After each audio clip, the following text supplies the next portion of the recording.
Hello? Okay. Hey, welcome. And let's start with a good prayer.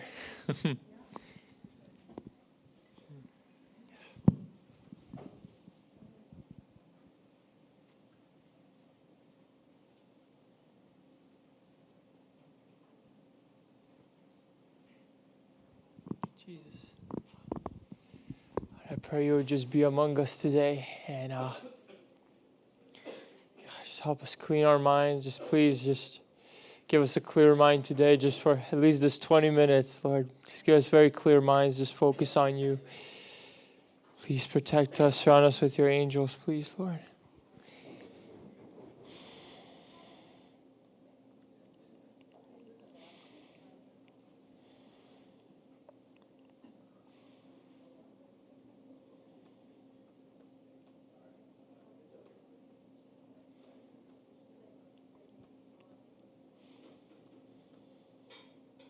Give me thoughts, Jesus, please.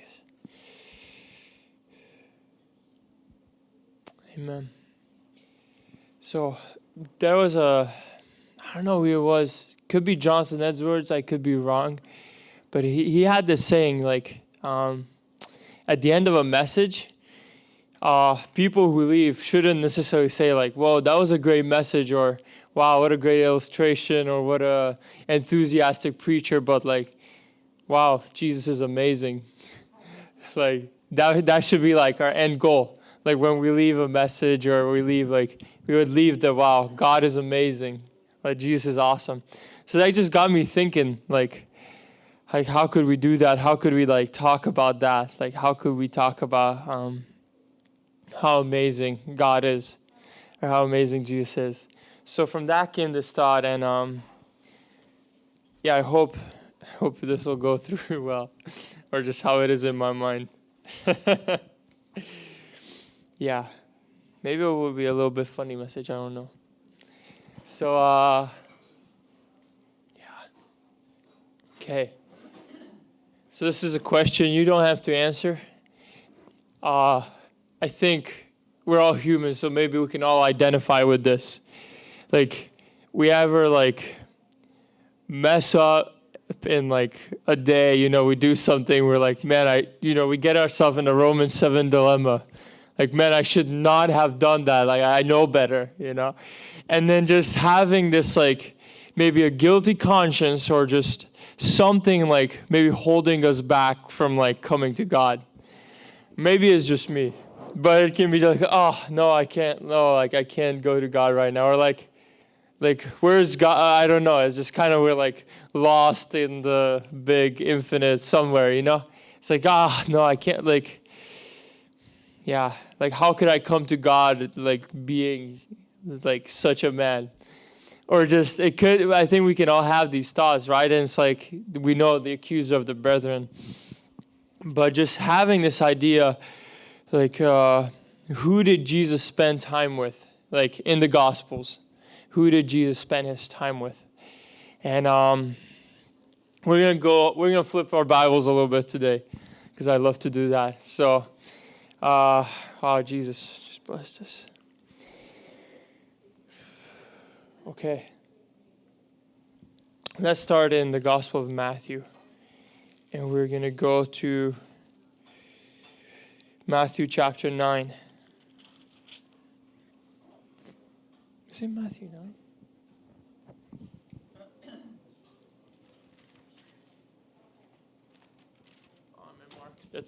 It didn't make sense, but I realized it was in Mark, so that's why. Matthew chapter 9.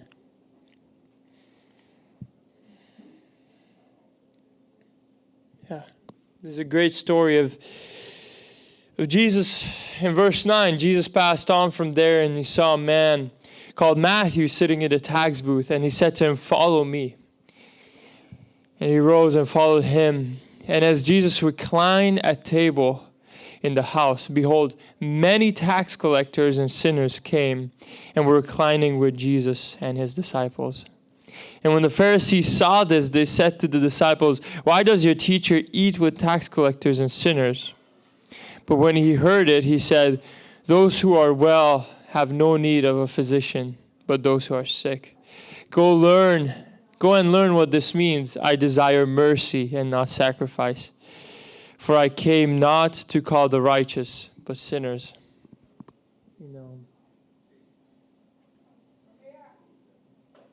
What an eternal comfort this is. He says, I came to call the sinners, not the righteous, sinners. And as far as I'm concerned, that is all of us. We're all included in this call.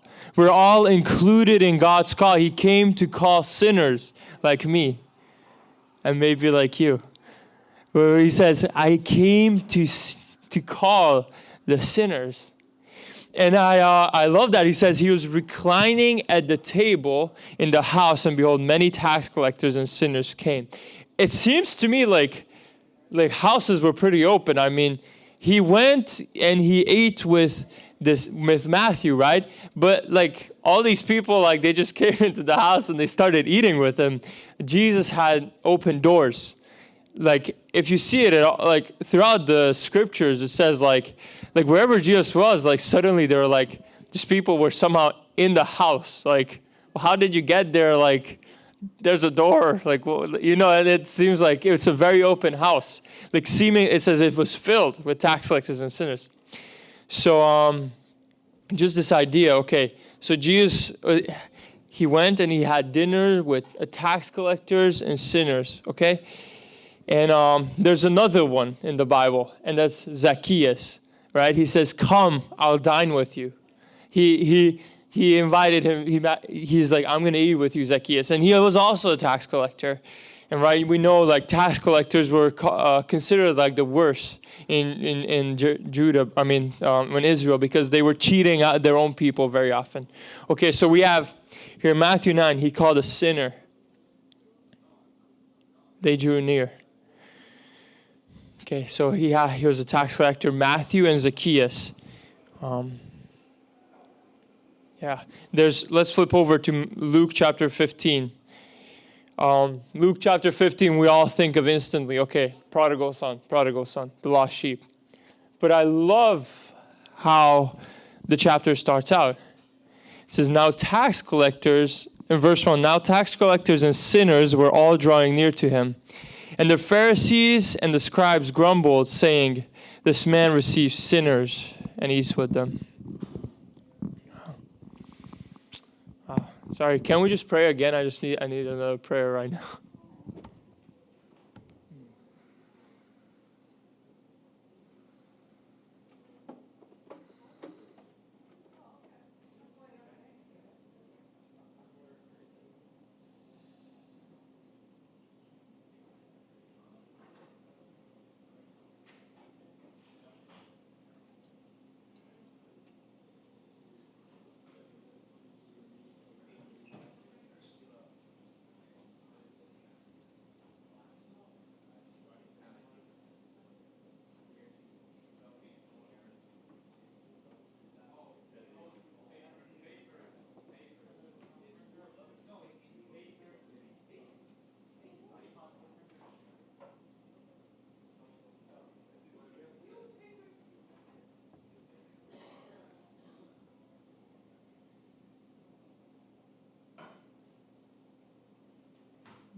He says, Luke 15, tax collectors and sinners were all drawing near to him to hear him, and the Pharisees and the scribes grumbled, saying, this man receives sinners and eats with them. The greatest comfort for all of us is that this man receives sinners and he eats with them. The greatest, like at the lowest moment of the lowest day, this man receives sinners and he eats with them. He says sinners and tax collectors. And we see the Pharisees were grumbling, but we see two instances where he also ate with Pharisees. One is Luke 14.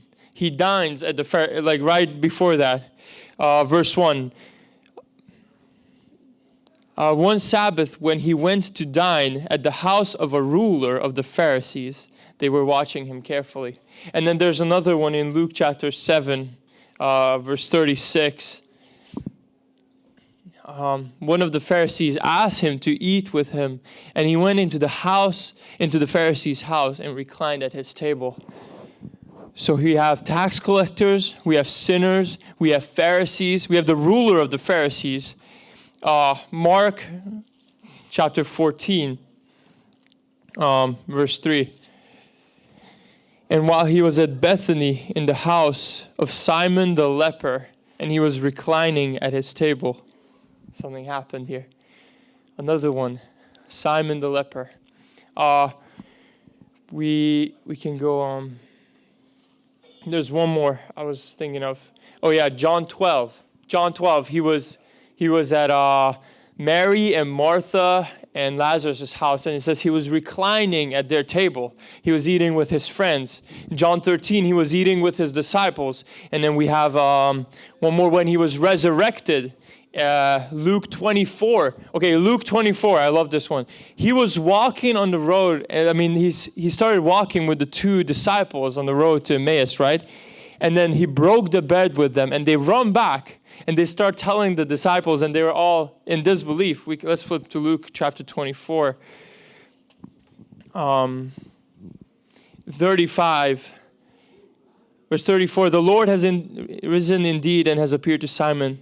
Then they told what happened on the road and how he was known to them in the breaking of bread. Wow, he appeared to two disciples who were on the run, people who were fleeing. He went and he ate with them. And as they were talking about these things, Jesus himself stood among them and said to them, "Peace to you." But they were startled and frightened and thought they saw a spirit. And he said to them, "Why are you troubled? Why do doubts arise in your hearts?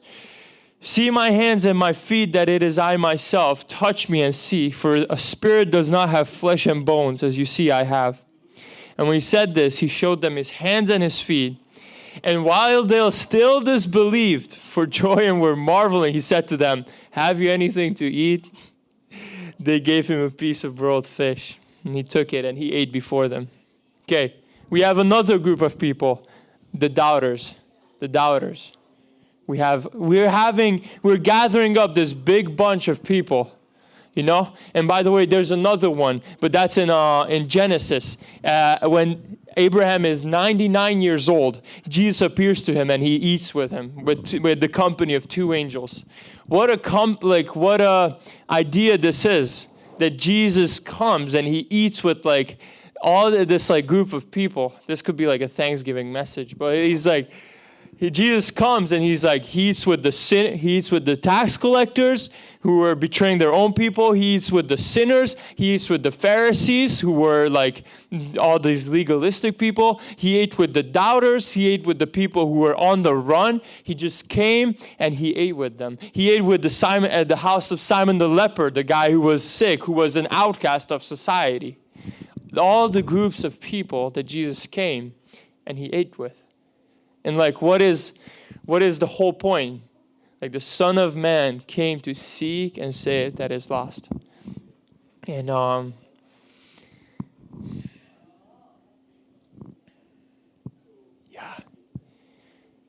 can I be in any one of those groups today? Can any of us be in any one of those groups? The sinner, the guy who betrays his own people, the guy who was sick, maybe his friend, someone who he did a miracle with, or someone who's doubting, someone who's on the run, who's fleeing from all that he has followed, who's forsaking the things behind. Can I be any one of those people? Yes. I have good news. Jesus comes and he eats with these people. He is with them. He comes. He has a meal with them. He encourages them. Jesus receives sinners and he eats with them. What an encouragement we have when we find ourselves in any one of these groups, any one of them, because it can happen any day to any one of us that we find ourselves in one of this group. What the big encouragement in the book of Hebrews, let us draw near. Come. Jesus is the one who receives sinners. He receives and he eats with all, no matter what situation. He's I didn't come to call the righteous. I came to call sinners. And that's us. Like he came to call us sinners. Like how amazing God is. How amazing is Jesus. And then he says in Revelations 3:20, behold, I stand at the door and I knock, right? He says, if anyone opens the door, I will come in and dine with them. And he just opens it up to everyone. He says, today, at every single one of our hearts, Jesus is standing there. And he wants to come in. And he wants to have dinner with us. It applies to every single one of us. All of us.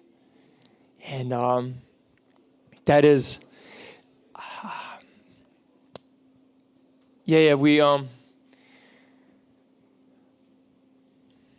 we had to write a paper. We were writing about David and the Psalms in Old Testament historical books. And there's this, David went through a lot, and he's called the sweet psalmist of Israel. And he's in the midst of this trouble in 1 Samuel 22. He's running from Saul, and he's distressed. He had to leave everything behind, his position, He was eating at the king's table, right? He had a very fancy place. His best friend, Jonathan, he had to leave behind. He's on the run. So he's not in a great place, maybe. I don't know. I just know I myself wouldn't be. And all of a sudden, like all these people show up, right? 400 people who were distressed, dismayed, in debt, discouraged, whatever those. And he says he became leader over them. Now, like imagine yourself in David's situation. How... like you're discouraged, and all of a sudden 400 people who are discouraged show up and say, you're our leader. How do you do that? How do you do that? And he says, and he wrote 2 Psalms in these times, and I encourage you to just look them up. Psalm 57 and Psalm 142. And there's a lot of things, but the major thing is like, I take refuge in God. Lord, I say to the Lord, you are my refuge.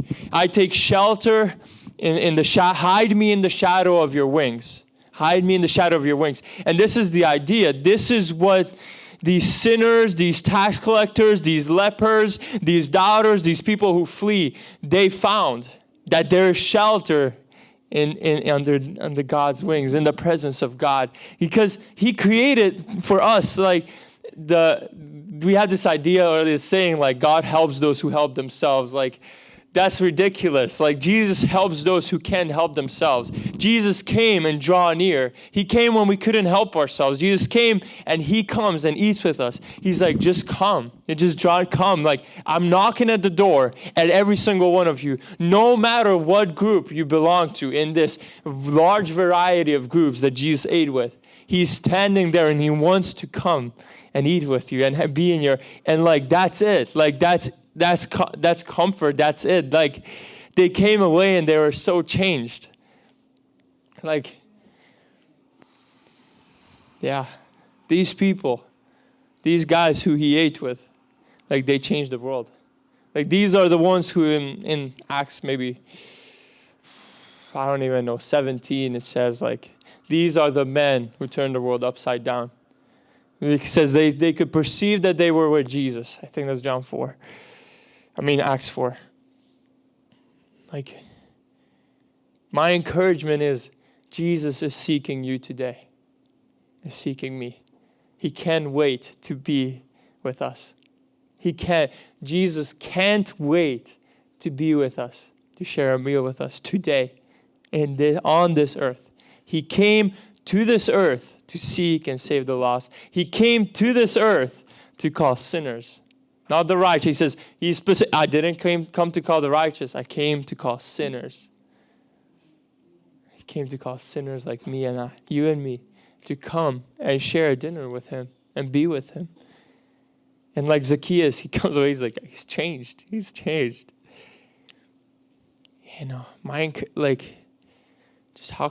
Just draw near, let's come. No matter how inadequate, guilty, ashamed, messed up we are. Jesus is waiting there for us to just let him in. And I think that letting God in can be just, God help me. Like, Jesus, I need you. And that's letting Jesus in and being with you. And let's do that. Let's let Jesus in today. Amen.